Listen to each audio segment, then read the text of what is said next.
love people who will say, hey, every 6 months I'm going to pull a report from somebody so that I can keep tabs on, what exactly is going on.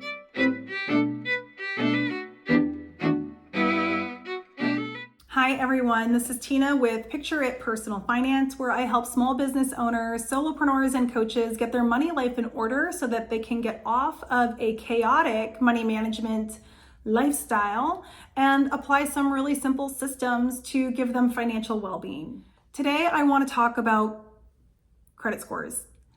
I came from Financial Coach Master Training, which is a Dave Ramsey program, and Dave is absolutely opposed to debt. He will tell you that credit cards are from the devil. And you know what? I can't totally disagree with him because consumer debt, I believe, is a terrible burden and trap that many of us fall into, and then it prohibits us from doing what is most meaningful for our lives or from doing the things that we believe are right because we get handcuffed to jobs or careers or payments that we don't want and we don't need any longer. So I also believe that having a credit score is super important because much of what we have going on in life this day and age will require someone to look up your credit score. Your credit score can be looked up if you want to rent an apartment. Your credit score can be looked up if you want to rent a car. Your credit score can be looked up for employment. Do I think this is right? No, not really, because, maybe for renting out an apartment, right? Because a credit score is going to share insight about your consistency in making payments. But does having a credit score have anything to do with how good of a driving record you have or whether or not you'll be a great employee? I don't know. Maybe it does, maybe it doesn't. Feels out of line to me, but it is the world we live in. So why not just recognize that and do things to improve your credit score so that you can be well equipped to handle those sort of assessments when they come up. So with that being said, I want to talk about what comprises your credit score. Then I want to talk about a few things that you can do to improve your credit score if you're currently in a bad way. The first thing I want to talk about is payment history. This makes up the lion's share of your score. What payment history ultimately is saying is that you consistently make your payments and that nothing is delinquent, that you're taking care of the monthly amounts that you are responsible for. In other words, that you are able to well manage your debt. You're not taking out more debt than you can afford to take out, and this is evidenced by the fact that you're paying it consistently. Consistency of payment or your payment history makes up 35% of your credit score, and it is one of the best things that you can do to keep your credit score on the up and up. Next is going to be credit utilization. So this is ultimately saying that let's say you have $100,000 of credit available to you. You might not use all of that. You might only use $50,000 of it. Therefore, you have a 50% credit utilization. Keeping your utilization low is going to improve your score.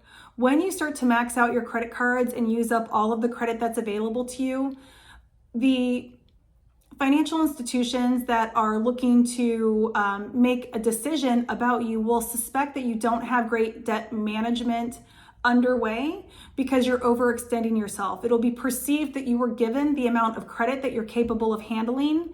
And so by maxing that out, you start to get to the limit of what banks or institutions believe you're capable of handling. Therefore, they're not going to want to give you more credit. Your length of credit history makes a big difference as well. This is 15%. Oh, I'm sorry, I should have mentioned, credit utilization makes up about 30% of your credit score.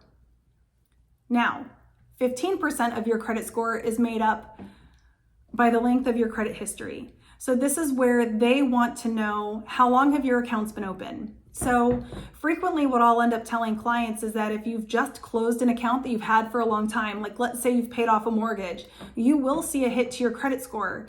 It seems counterintuitive because you might argue, well, yeah, but I paid that off because I paid it consistently. So why am I being penalized for the fact that it's now gone? Well, the truth is that recurring or consistent payment that you made boosted your score, even though closing of the account reduced your score. It seems like a paradox, but this is part of what goes into calculating your ultimate credit score. The next thing is your type of credits that you have. So the variety or the mix of credit sources that you have. Lenders like to see that you're able and capable of handling a variety of different types of debts. So you might see this as having a car loan and also a credit card, or maybe a mortgage and a student loan. Showing that you're able to make different types of payments for a variety of different sources demonstrates health in your debt management. And so this is going to consist of about 10% of your credit score. And then lastly, 10% of your credit score is made up with new credit inquiries. So this is where they'll say, oh, by the way, I'm going to do an inquiry on your credit and that's going to create a hit on your score. People have to advise you of that because it does negatively affect your credit score. And the thinking here that I believe is that if you're constantly looking for new credit sources, then perhaps you have overextended yourself and you're seeking these new credit sources in order to cover for an inflated lifestyle or for some decisions that you're making that might not, or that might demonstrate a gamble or a risk to the financial providers who are the sources of the funds. Now that you have an idea of what it is that your credit score is made up of, what are things that you can do to improve your score? Well, first and foremost, if you're not currently making consistent payments, get into the habit of doing that. Also, look and see if you can sign up for anything where they're starting to permit you to demonstrate consistent payment history for things like your rent or your utilities. There are different companies that will permit you to keep track of those payments that you're making month over month as evidence that you can consistently make payment, even if those are not actual debt items. So looking for opportunities to demonstrate consistency of payments is a great way to immediately improve your credit score. Another option when you think about the utilization factor is to increase your credit limits. I know this seems counterintuitive, but I'll give you a great for instance. I was contemplating making a very large purchase on my credit card. This number is probably going to seem extreme. And to be candid, I would never actually consider doing this today. This was a decision I was making pre my, journey of becoming debt-free. But at one point I did contemplate making a $20,000 transaction on a credit card. That required me to increase my credit limit from $10,000 to $25,000. I probably took a credit hit from having that inquiry made, but what's really fascinating about it is my score actually went up because then I decided at the last moment not to move forward with that opportunity.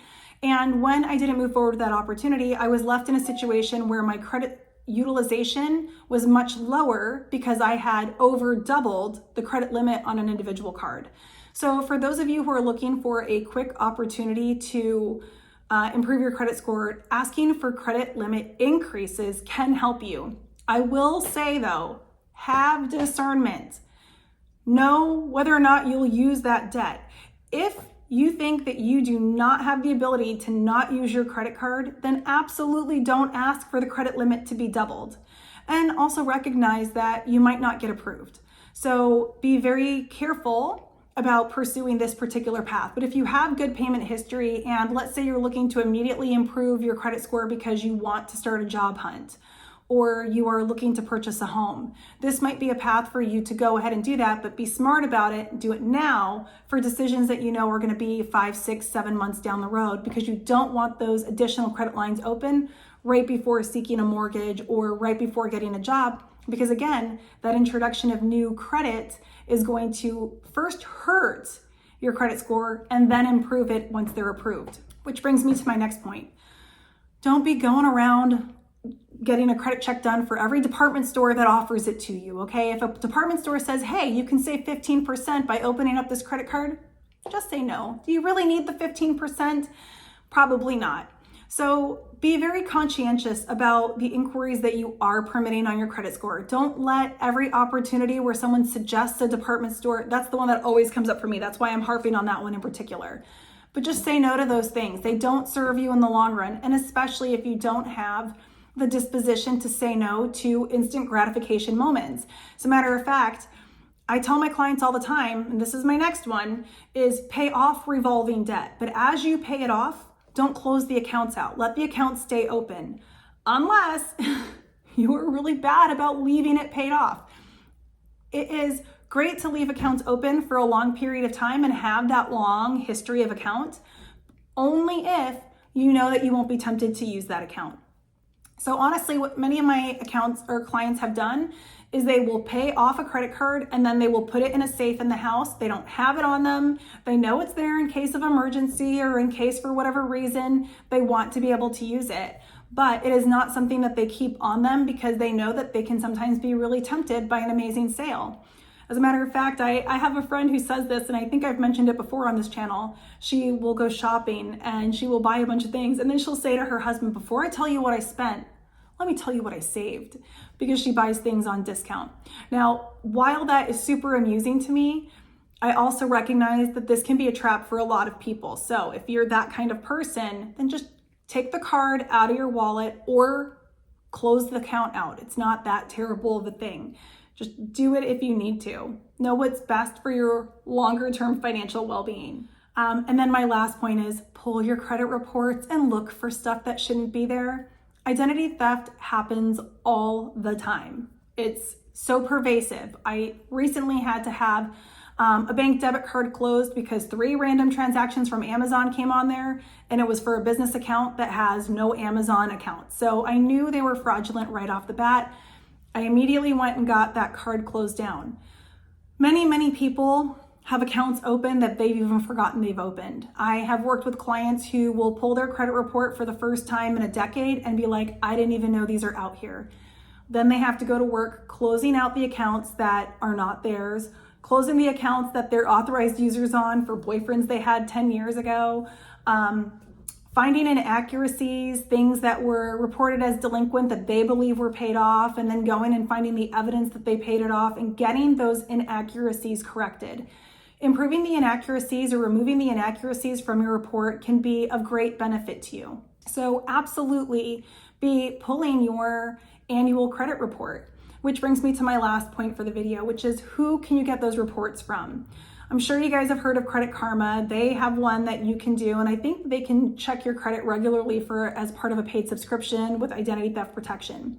But I will tell you that Experian, TransUnion, and Equifax are all obligated to provide you an annual report. I love people who will say, hey, every 6 months I'm gonna pull a report from somebody so that I can keep tabs on, what exactly is going on, make sure that there is no fraudulent activity there, and just keep an eye out. Keep an eye out, because the truth is nobody is going to take care of your financial well-being besides yourself. And part of that is, I'll be honest with you, for some of you, it's pulling your head out of the sand and actually being willing to look and see what's going on. You can't fix what you don't know about. So find the courage within you, pour yourself a glass of wine if you have to, but pull up that credit report and see what's going on. All right, guys, that is what I have for you today. If you are interested in receiving a copy of that, I actually have an info sheet that I can make available to you if you're interested in having a summary of everything that I explained in this video. Simply let me know in the comments, or better yet, send me an email. I hope you all are having a wonderful day, and I will see you in the next one. Bye.